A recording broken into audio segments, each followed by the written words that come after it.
कौन है ये लोग जिनके एक स्टेटमेंट से ही पूरा स्टॉक मार्केट या तो अगले दिन बूम कर जाता है या फिर क्रैश हो जाता है, और इनके डिसीजंस इतना इकोनॉमी में क्यों इंपॉर्टेंट रोल प्ले करते हैं?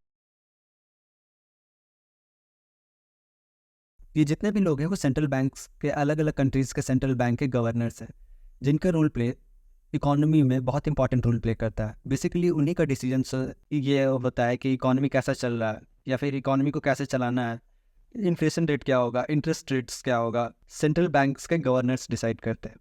तो सेंट्रल बैंक जो होता है वो हर कंट्री का जो सेंट्रल बैंक है वो सबसे बड़ा बैंक होता है उस कंट्री का।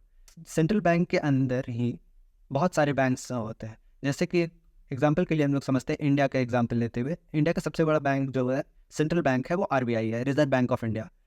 रिजर्व बैंक ऑफ इंडिया के अंदर बहुत सारे बैंक्स अवेलेबल है, जैसे कि state bank of India, HDFC, PNB, bank of Baroda. ये सारे जो बैंक्स हैं वो सेंट्रल बैंक्स के अंदर ही आते हैं। पब्लिक सेक्टर बैंक्स होते हैं या प्राइवेट सेक्टर बैंक होते हैं जो सर्विसेज प्रोवाइड करते हैं कस्टमर्स को, जैसे कि लोन लेना, क्रेडिट कार्ड्स का प्रोवाइड कराना, इन्वेस्टमेंट का प्रोवाइड कराना, ट्रांजेक्शन्स के लिए जो सर्विसेज प्रोवाइड कराते हैं। ये सारे बैंक्स जो होते हैं वो एज अ मीडियम काम करते हैं सेंट्रल बैंक और कस्टमर्स के बीच में।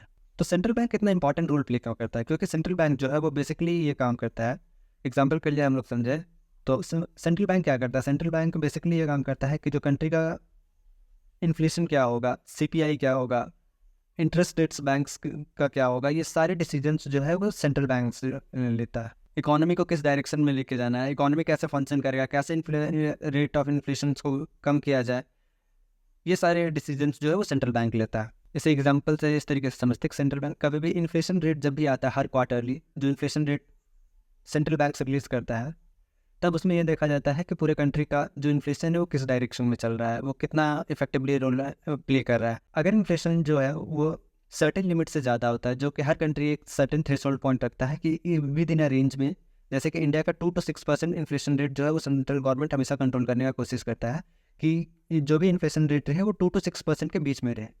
अगर इन्फ्लेशन रेट उससे ज़्यादा होता है तो बैंक जो है, सेंट्रल बैंक है, वो अपने रेट ऑफ इंटरेस्ट को वो बढ़ा देती है, जो कि वो क्वार्टरली बेसिस पे, हर क्वार्टरली बेसिस पे सेंट्रल बैंक है वो अपने इंटरेस्ट रेट को रिवाइज करती है। तो जब भी इन्फ्लेशन बढ़ेगा सेंट्रल बैंक अपना इंटरेस्ट रेट को बढ़ा देता है, रेपो रेट्स जिसे कहा जाता है, जिसे डिसाइड करता है हमेशा सेंट्रल बैंक। सेंट्रल बैंक हमेशा, जैसे कि आरबीआई है, वो रेपो रेट्स को कंट्रोल करता है। फॉलो करना होता है मिडिल बैंक्स को या फिर बॉटम लेवल बैंक्स को या प्राइवेट या पब्लिक सेक्टर बैंक्स को, जो रेपो रेट्स को मॉनिटर करती है, क्योंकि उसी बेसिस पे फिर जो पब्लिक सेक्टर या प्राइवेट सेक्टर बैंक्स होती है वो कस्टमर्स को जो इंटरेस्ट रेट पे लोन्स प्रोवाइड करती है उसमें वो अपडेट करती है।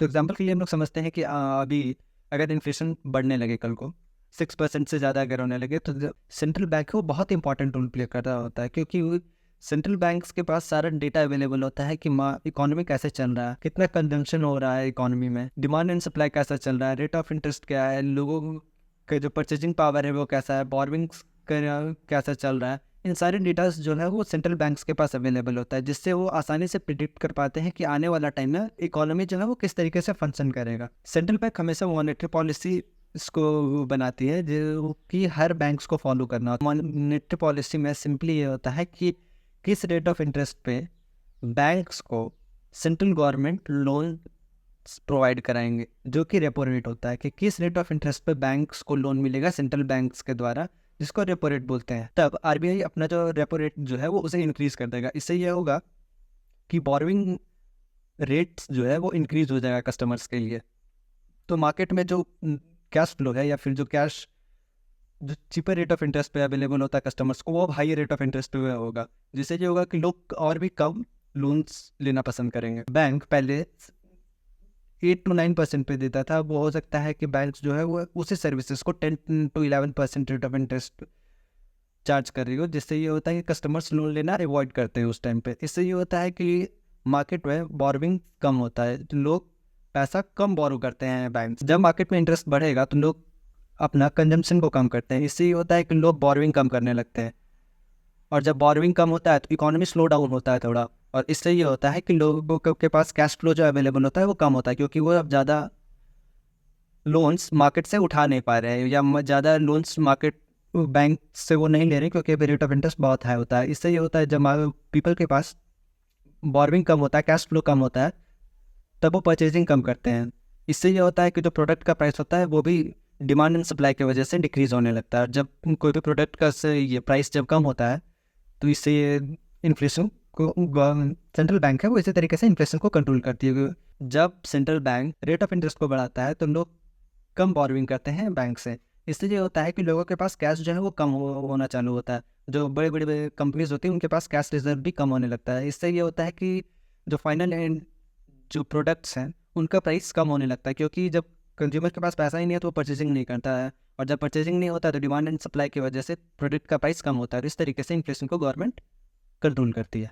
वहीं अगर अपोजिट वे में वाइस वर्सा अगर सोचे तब अगर जब इन्फ्लेशन बहुत ही कम होने लगे तब जब सेंट्रल बैंक है वो अपने रेपो रेट को कम करने लगता है। इससे ये होता है कि लोग ज़्यादा अमाउंट में बॉर्विंग करना स्टार्ट करते हैं। जब वो मार्केट से ज़्यादा पैसा उठाते हैं तब लोगों के पास कैश फ्लो बढ़ता है। जब कैश फ्लो बढ़ता है तो चीज़ों को ज़्यादा खरीदना पसंद करता है, और जब मार्केट में डिमांड बहुत ही तेज़ी से बढ़ने लगता है और सप्लाई कम होता है तो उस प्रोडक्ट का प्राइस फाइनली इंक्रीज होना चालू होता है। फिर रेपो रेट्स बेसिकली ये होता है कि वो रेट ऑफ इंटरेस्ट जिस पे बैंक्स जो है वो सेंट्रल बैंक से पैसा कर्ज भी लेती है, क्योंकि बैंक्स के पास तो अपने से ही पैसा आता नहीं है।